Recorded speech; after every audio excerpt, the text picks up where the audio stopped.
suffocate. Welcome! Hi. I'm Vance. It's very nice to see so many of you in here. I see faces illuminated by the devilish glow of the TFT screen there in the background. It's not a Magdeburg, forgive that for now. Okay, welcome. What we're going to be talking about today is wide-angle lenses and the effect that they can have on dogs. As you can see, the nose is really amplified. We're going to talk about... Shit, this is as good as it's going to get. Fuck it. Okay, welcome. The main topic for today, for this half of the session, because I'm doing two in a row, what writers and artists can learn from each other. So, for this first session, I've got a short presentation for this. We're going to talk about the use of imagery, the different effects that that can have, and we're going to look at a couple of different. Mostly, what I want to give you is a framework for considering how imagery can affect the reader's experience of stories, right? So instead of giving you solid techniques or tools you can use, a magic key that you can turn to make my story good, if there was such a button on any word processor, we'd all love it. But instead what I want to do is create a framework so that you can actually think about the problems that you face as a writer, and hopefully get some benefit out of seeing how artists do this sort of intuitively, right? So, we have a couple of slides. I will say in advance that this presentation was originally quite a bit longer and better prepared. We had a number of technological meltdowns.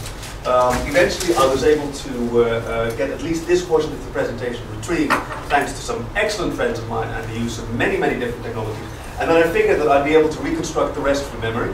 And I was totally going to do that yesterday, but then instead I just got on with my life and had a great time. Now, does anyone feel that I made the wrong choice here? And you can totally speak up, and you can absolutely criticize me, but then you won't get any candy. Right, I'm going to leave this open here, so you'll need some calories later on.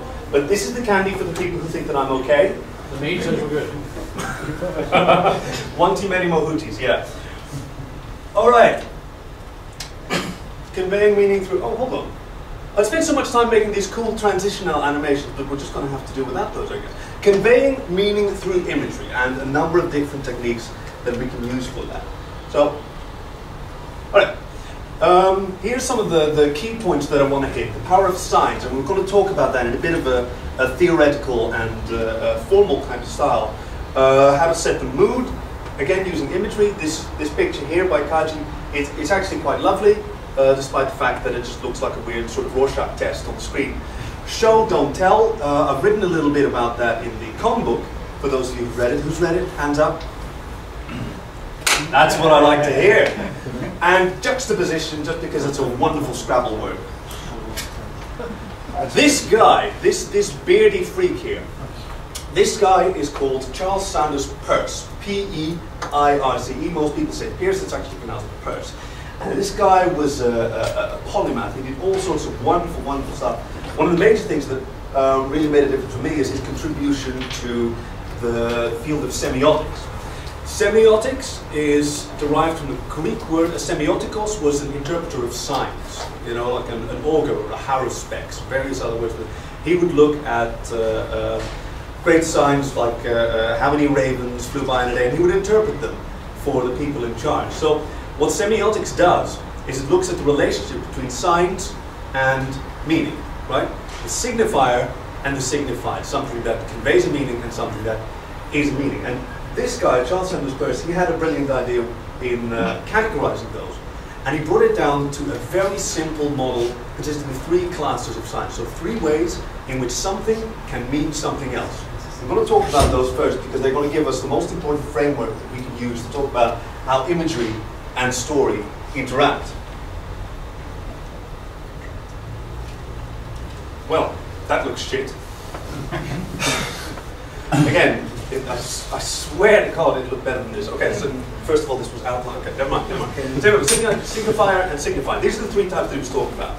The icon, the index, and the symbol. You'll notice that I've kind of struggled not to use the word symbolism before because we're going to use it in this context first. In the semiotical context, by Charles Sanders Peirce. So we go to the icon first. Now the icon has an immediate resemblance. It is the thing that it means, and everyone gets it. The only way that you could not understand the icon, not understand the meaning behind that sign, is if you're not familiar with it at all. So we're going to do this. What is this? What is this? A clown. It is a picture of a wolf. Come on, sit down. There's still a couple of chairs. It is a picture of a wolf. I know this is a terrible and very childish trick, you know, in Captain Jack Sparrow. What is this? It's a key. No, no, no. It is a drawing of a key.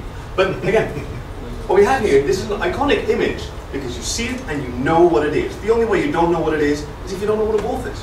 But it's actually a little bit more subtle than that. This little guy, I mean, what's he? Come on, motherfuckers, what is he? He's a bunny. Whereas it's actually a picture of a paper cutout with some prints on that, but you see it and you know what it is. And we've got one more example that's even more hilarious. Come on, you can say it, I'm not going to make fun of you. It's a horse, right? You can just tell. So an icon is a sign that you can immediately recognize because it is what it is. The next one that we're going to talk about is the index. And this one is way more interesting. This is the one that we're going to spend most of our time on because it's really kind of polymorphic. It's really protean. Now, an index makes sense, and what that means is that you can understand what it means immediately, only if you are familiar with the cultural context. That's a very important part. If you're familiar with the cultural context, and you think about it a little bit, then you can understand the meaning behind this. So we're going to give another couple of these examples, but we're going to talk about that in much more detail over the course of this next, I think, hour and 20 minutes, 50 minutes, something like that. So look at this. What does it mean? Restaurant, right? You've got a plate, or at least the shape of a plate, and a knife and fork, and we know that we eat with a knife and fork only when we're, you know, at a nice fancy restaurant where you dress up. For the rest of the time, we just eat over the sink, because who can deal with those crumbs? I mean, seriously. This one's a little bit more subtle. Now, what does this mean when you look at it? Speak out, guys. I'm over here. That's a... Huh? Accident. An accident. And what was the result of this accident? Death. Death. Somebody died there. And we know this because we're familiar with the cultural context. We know that those chalk outlines are done by... I don't even know if they do it anymore. But because you're familiar with the cultural context, when you think about it, you can draw the conclusion of what happened. And this seems very natural to us, but it's important to realize that this is actually a fairly sophisticated mental process that we do. And it's a tool, therefore, that we can wield. And this guy, what is he? He's happy. You can see his emotion. Even though he's a dog, you don't know anything about their psychology, even a child who's not familiar with animals will be able to detect this guy is happy. You just draw those conclusions. Right, so that's an index, and that's the one that we're going to spend a lot of time talking about once this presentation runs out and I start handing out candy. The next one, the last one that Charles Sanders Peirce, the semiotics guy, defined is called the symbol. And that's completely arbitrary. You have zero chance of understanding what it means unless you already know beforehand. And there's some obvious examples. This symbol is called an interrobang, or the exclamation mark. It's my favorite piece of punctuation.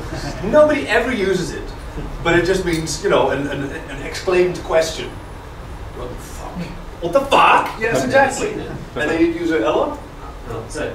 No, welcome. There's a seat over there. Come seat back in. Thank you. Never seen that.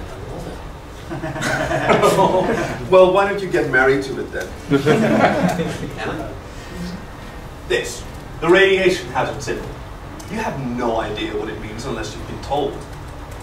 In fact, I read an article a while back that was about some designers and some topographers and some other scientists. They were thinking about what kind of warnings to put on long-term nuclear waste storage, right? Assuming that human culture is wiped out somewhere in the future. You know, we go back to the Stone Age, people forget the languages, and you wind up in the Fred Flintstone era. What kind of warnings can you put on these really dangerous places to make sure that people don't go in there when they're not familiar with the language, when they may not be familiar with the concept of radiation or anything? So it was a really fascinating piece. I really should have looked that up before I came here, but otherwise we just wind up talking about that and not about storytelling. About the thought that went into how do we convey this meaning? And that's kind of the challenge that we face as writers as well. How do we convey what we want and project it into the minds of our readers? So we have one more example. Who knows what this means? I see someone giggling. Do you know what it means? No. All right, okay. I have been told that this is the Mandarin or Cantonese symbol Dieu, which means cock or fucking. It's basically the fundamental swear word in Cantonese, and it has a lot of fantastic different uses. It's about as variable as our fuck. But would you be able to tell? No. I mean, a lot of the simpler words in Chinese, they're kind of either iconic or indexical. I don't have the examples up here, but like the symbol for man, it looks like a little guy, right? And the symbol for woman, I think that she's got a dress or something. And the symbol for tree, well, it looks like a little tree. And if you want a forest, then you should put two trees next to each other. And that's an index, because you can understand it's more than one tree. If you draw that a little further, like I was told that there's a banner that hangs in a lot of Chinese factories, and they've got you've got a little guy, you've got a man, and you've got these lines symbolizing a field, right? A field of wheat. And then you've got a man and a woman and a house. Okay, so the man is in the field, so he's working, and when a man and a woman are together in a house, they're happy. So, you know, Arbeit macht frei, work makes you happy. These big, scary banners hanging everywhere, while really upset sort of communist dictators stare down at you benevolently with laser eyes. Let me take a look at what else we have on here before we move on. But like, we get these distinctions, right? Icon, index, symbol, and we also get why indexes are so much more interesting to us, because we can count on our readers sharing our cultural awareness. We can count on them speaking our language, because otherwise they wouldn't read our story. And you know, we all have access to the internet and television and basic education. So we have a shared baseline of knowledge that we can draw on. We're going to explore that a little more. Go to the next one. Right, this is a repeat. Icon is immediate resemblance, index makes sense, simple, completely arbitrary. And after that we have, okay, setting the mood. Yeah, this is a bit out of order for the presentation, but see, the candy's over there and I will be handing it out. When you're thinking about how you can convey an atmosphere for your story, how you can convey the experience of what's happening to your audience, you have a couple of strategies you can use.